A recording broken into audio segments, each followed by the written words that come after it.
Selamat datang ke Lensa Kita Studio. Hari ni kita nak cerita pasal setup photo booth. Bagi yang nak mula ke, yang dah ada ke, nak terinspirasi ke, inilah setup dia, barang-barang dia. First off, kena ada kamera lah nak buat photo booth. Takkan nak pakai kamera telefon kan. So kamera yang macam itu juga Fujifilm X-T4 1770. So senang nak close up, portrait, senang nak buat wide sikit, ramai-ramai shoot. Okay, kamera ni connected through this cable 5 meter Consumo warna orange kat Shopee 1.5. Kabel ni, kabel oren ni memang famous lah. Kalau tengok kat mana-mana orang shoot outdoor ke, shoot studio ke, kalau diorang buat macam live view dekat monitor ke apa, pakai kamera ni, pakai kabel ni lah. Untuk some model kita tak boleh pakai 10 meter punya, sebab kadang-kadang data transfer terlalu lambat untuk 10 meter. Dia punya resistance terlalu tinggi sebab terlalu panjang. So some model macam Fuji ke Canon ke, dia ada limit. And then our main device untuk edit sambil shoot, kita pakai MacBook Neo lah. Ni MacBook baru Screen dia aku cakap dengan kau boleh buat Rec 709. Clarity memang over the top. Our main program memang Lightroom. Lightroom ada terus edit and then print punya feature. Kita just connect kat printer and then kita boleh terus showcase kat client. Macam ni rupa dia, terus print. Sekarang kita nak go to the main big show of the event, DNT RS1, apa nama dia? RX1 HS. HS ni stands for high speed.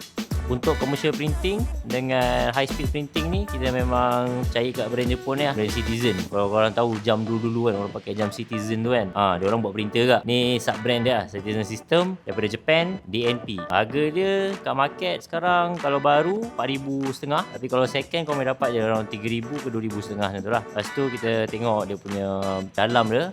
Ni dalam dia lah. So dia sublimation printing. So dia ada ribbon dengan dia punya paper lah. Ribbon dengan paper ni kita tak pakai apa-apa ink dekat dalam ni. So memang dia letakkan, layerkan ribbon tu atas paper. Lepas tu dia cari pixel mana nak tukar jadi colour biru, kuning, merah. So dia kan print. Memang cepat, memang laju. So ribbon ni dengan paper ni satu print boleh satu kali tukar boleh print 700 kopi. Kalau korang buat yang macam strip tu 1,400 lah. Tapi sebab kita print single-single macam ni, boleh dapat lebih kurang 700 print. Dia ada kipas dia sendiri kat belakang ni. So kalau panas apa-apa memang boleh tahan lah.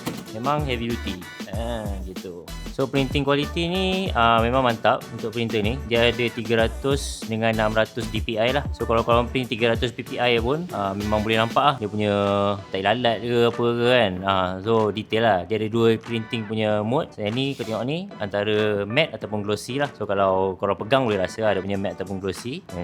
Kamera tak nampak sangat probably. Itu dia punya main attraction lah untuk printer ni. So kalau korang boleh buat frame macam ni, ni dekat Lightroom pun boleh buat frame. Okay, so untuk Lightroom ni, so korang just connect kamera dekat soket type C ni. So Lightroom korang pergi ke sini, file, so tethered capture. So bila start tethered capture, dia akan detect terus lah kamera korang. So yang ni sebab tak connect lagi kamera. Okay, tapi tak apa. So daripada situ kita boleh shoot, dia terus masuk dalam. Tak kisah raw ke JPEG ke. So daripada situ kita develop kejap, buat filter black and white ke apa ke. Lepas tu terus pergi ke sini, print. Print ni, dekat print ni macam-macam lah korang boleh letak. Dia punya frame ke, watermark ke, korang punya PPI berapa, semua benda ni. Lepas tu terus tekan je print kalau dah connected to printer. And last one, benda yang paling penting ni lah backdrop. So backdrop ni kita order dekat Shopee. Mamat tu tolong design lah printing untuk kain tu. So yang ni main punya, kita buat yang putih punya kain je.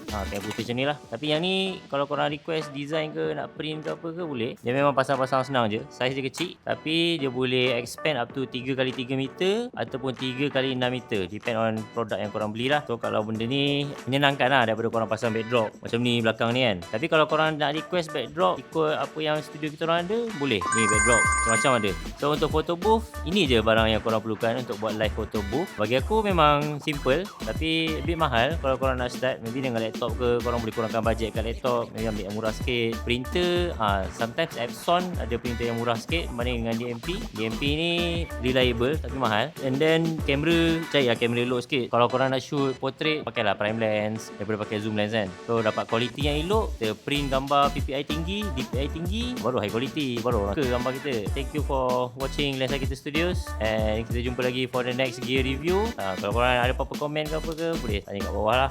Okay, jumpa lagi. Kalau korang nak request photo booth untuk wedding korang ke apa-apa event, jangan lupa call.